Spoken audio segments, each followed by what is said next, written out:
కేసీఆర్ ప్రధాన ప్రతిపక్ష నాయకుడిగా ఉన్నాడు. ఆయన ప్రజాక్షేత్రంలోకి రావట్లేదు, మాట్లాడట్లేదు. తెలంగాణ ప్రజలు సరే ఇబ్బంది పడుతున్నారో లేకపోతే 6 గ్యారంటీలు అమలు చేయలేదని చెప్పి ఇవన్నీ మాట్లాడాలా, ప్రజల వద్దకు రావాలి కదా! పోయి ఫామ్ హౌస్‌లో ఉంటాడు, ప్రతిపక్ష నేతగా ఉంటాడు, జీతం తీసుకుంటున్నాడు, ప్రభుత్వ నిధులు తీసుకుంటున్నాడు. ఎందుకు మాట్లాడట్లేదని చెప్పి కాంగ్రెస్ వర్షన్. ఒకటండి, కేసీఆర్ గారు మీకు కొంత టైం ఇచ్చిర్రు, సంవత్సర కాలం టైం ఇచ్చిర్రు. అయినప్పటికీ కూడా మీ పాలనలో ఉన్న అసమర్థాన్ని మీరు ప్రూవ్ చేసుకుంటూనే ఉన్నారు. పాలన ప్రూవ్ చేసుకోవట్లేదు, అసమర్థతను ప్రూవ్ చేసుకుంటున్నారు. ఒకటి. రెండవది, మనమే రేవంత్ రెడ్డి గారి గొంతు నుంచి ఒక మాట విన్నాం. మేము వచ్చి కుర్తి సర్దుకునే లోపు అటు నుంచి ఒకరు ఇటు నుంచి ఒకరు వాయిస్తూ ఉన్నారు అని విన్నారు. ఇక్కడ హరీష్ రావు గారు మాట్లాడిన దానికి, అక్కడ కేటీఆర్ గారు మాట్లాడిన దానికి సమాధానం చెప్పలేకనే మీరు ఇబ్బంది పడుతున్నారు. ఇంకా కేసీఆర్ గారు గనక ఈ వ్యవస్థ గురించి లేకుంటే తెలంగాణ సమాజం గురించి మీరు చేస్తున్న తప్పిదాల గురించి మాట్లాడితే మీకు సమాధానం చెప్పడానికి అసలు ఒక చిన్న అది కూడా ఉండదు. కాబట్టి ఫస్ట్ పని చేయండి, ప్రజలకు ఏది అవసరమో అనేది ఒకటి. కేసీఆర్ గారు ఫామ్ హౌస్లో ఉన్నారా అని అంటే, వ్యవస్థలో ఈ రోజు వరకు ప్రతి ఒక్క పనిని ఏ రాజకీయ నాయకుడు, ఏ సీఎం కూడా అంత క్షుణ్ణంగా పరిశీలించి పని చేయనంత తీరు కేసీఆర్ గారు పనిచేసారు. అదే ప్రతి విషయంలో కనబడుతుంది మనకు. ఐటీ రంగంలో కనబడుతుంది, హైదరాబాద్ డెవలప్మెంట్లో కనబడుతుంది, వాటర్ విషయంలో కనబడుతుంది, విద్యుత్ రంగంలో కనబడుతుంది. బయటకు వచ్చి ప్రజాక్షేత్రంలో మాట్లాడితే ఇంకా బలంగా తయారవుతుంది. ఇప్పుడు బయటికి వచ్చి ప్రజాక్షేత్రంలో మాట్లాడే సందర్భం వచ్చినప్పుడు కొన్ని వందల సార్లు కేసీఆర్ గారు వచ్చిర్రు, సభలు పెట్టిర్రు, మాట్లాడిర్రు, నిలదీసిర్రు. ప్రతి విషయంలోనూ కేసీఆర్ గారు తనదైన ముద్ర వేసుకున్నారు. అంతెందుకు మొన్న ఎస్ఎల్బీసీ విషయంలో కూడా కేసీఆర్ గారు వాటర్ విషయంలో మొట్టమొదటిసారి 5 గంటల ప్రజెంటేషన్ ఇచ్చింది ఒక్కసారి గమనిస్తే. మనం ఏ రకంగా ఎస్ఎల్బీసీలో ముందరికెళ్ళాలి అనేది ఇప్పుడు ప్రభుత్వం ఆలోచించేది. ఇమీడియట్గా పని చేయాలన్న ఆతృత, ఏదో నిరూపించుకోవాలన్న తపనతో ముందుకెళ్తే ఏం జరిగిందండి? 8 మంది ప్రాణాలకు ముప్పు జరిగింది. కాబట్టి నేనేమంటున్నానంటే, వారికి ఉన్న కేసీఆర్ గారికి ఉన్న అవగాహన ఈ రాష్ట్రం మీద, ఈ ప్రాంతం మీద, ఇక్కడ నీళ్లు, ప్రతి అంశం మీద ఏ నాయకుడికి లేదు. ఏ నాయకుడు ఆ స్థాయిలో ప్రజల పట్ల ప్రేమ ఉన్న నాయకుడిని నేనైతే తెలంగాణలో చూస్తాను. రివెంజ్ పాలిటిక్స్ ఏమైనా కనిపిస్తున్నాయా ముఖ్యమంత్రి అంటే రేవంత్ రెడ్డి ముఖ్యమంత్రి అయిన తర్వాత? ఎందుకంటే ఫార్ములా ఈ రేస్ కేసు అంటున్నారు, లేకపోతే కాళేశ్వరం ప్రాజెక్ట్ అంటున్నారు, 1,00,000 కోట్లు అంటున్నారు, తెలంగాణలో భూ దోపిడీ జరిగిందని మాట్లాడుతున్నారు. ఇవన్నీ చూస్తుంటే పొలిటికల్ రివెంజ్ ఏమైనా తీర్చుకునే అవకాశాలు ఏమైనా కనిపిస్తుంది? తీర్చుకుందామన్న ప్రయత్నం చేసిర్రు కానీ దేంట్లో దొరకలేదు, వాళ్ళకి సక్సెస్ కాలేకపోయారు.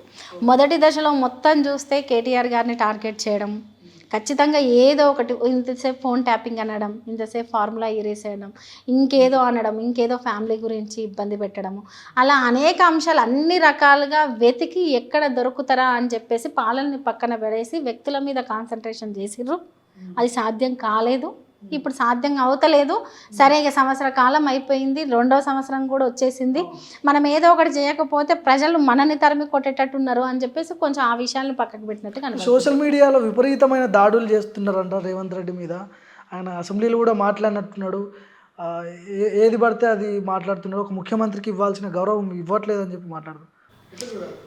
ప్రజలు ఏది పడితే అది మాట్లాడుతున్నారంటే అది ప్రజల ఆక్రోశం, ఆవేదన మాట్లాడిస్తుంది, రెచ్చగొడుతుంది బీఆర్ఎస్ పార్టీ.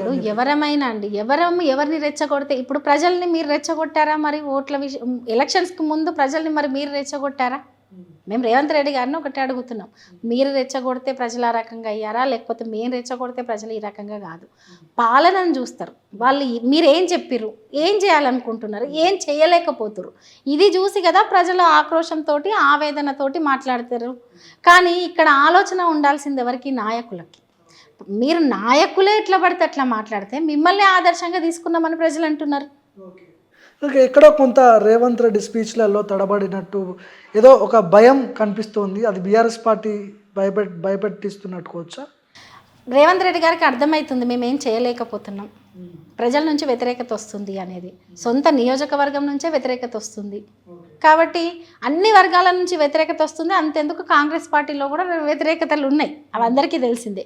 కాబట్టి ఉంటుంది కదండి, సహజంగా ఈ స్థాయికి వచ్చిన తర్వాత మళ్ళీ అది నిలబడదా, నిలబెట్టుకోలేకపోతున్నాము అనే భయం రేవంత్ రెడ్డి గారిలో కనబడుతుంది, ఖచ్చితంగా కనబడుతుంది. చివరిగా చెప్పండి, ఏం చెప్పదలుచుకున్నారు రాష్ట్ర ప్రజలకు కావచ్చు, సాయి చంద్ అభిమానులు కావచ్చు, తెలంగాణలో తాజా రాజకీయ పరిణామాలు, రేవంత్ రెడ్డి అవలంబిస్తున్న విధానాలు, భవిష్యత్తులో ఏ రాజకీయ పార్టీ రావాలంటారు, ఎట్లాంటి రాజకీయాలు జరగాలంటారు? ఎందుకంటే తెలంగాణలో ఏ ఎన్నిక జరిగినా కూడా చాలా కాస్ట్లీ ఎన్నికలు. డబ్బు లేనిది ఎన్నికలు ఎక్కడ జరగట్లేదు.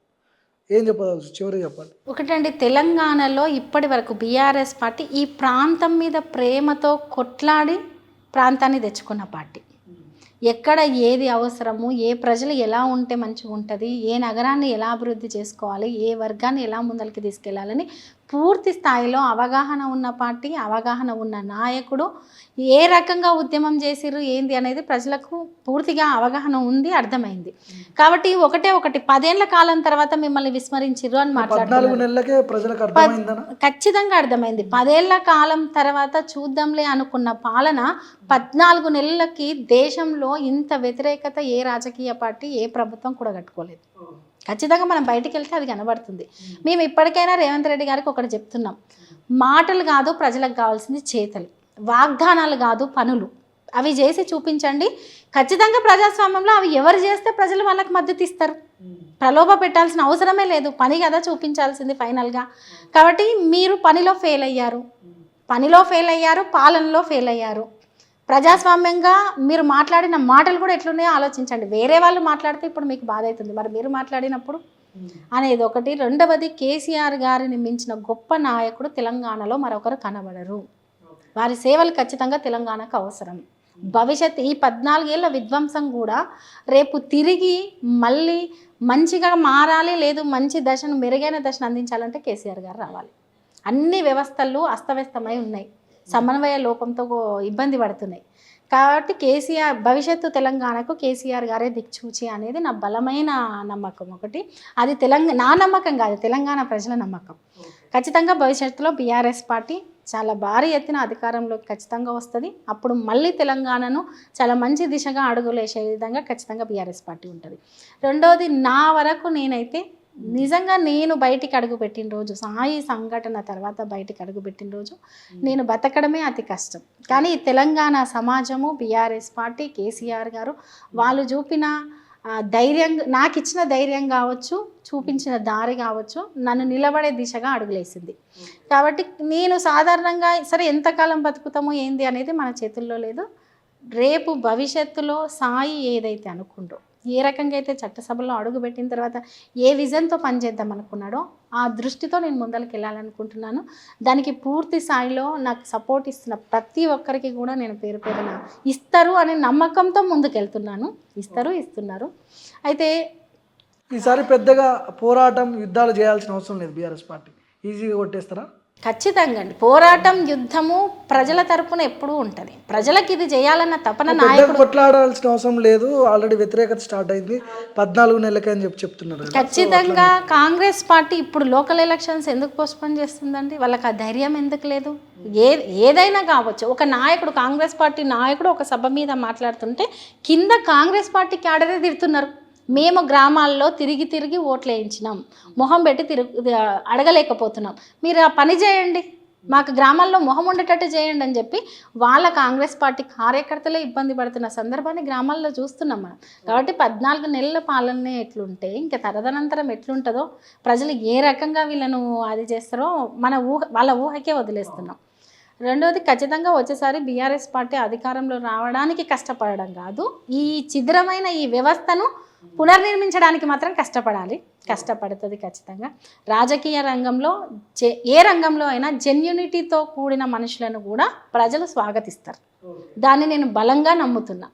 అన్ని సందర్భాల్లో డబ్బు, ఆర్థికమే పనిచేస్తే వ్యవస్థలో విలువలు అనేవి పూర్తి స్థాయిగా ఇప్పటికే కొలాప్స్ అవుతుండే.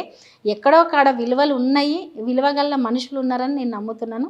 ఖచ్చితంగా భవిష్యత్తులో రాజకీయ రంగంలో కూడా ఆ విలువలున్న మనుషులని ప్రజలు నిలబెడతారని నేను నమ్ముతున్నాను.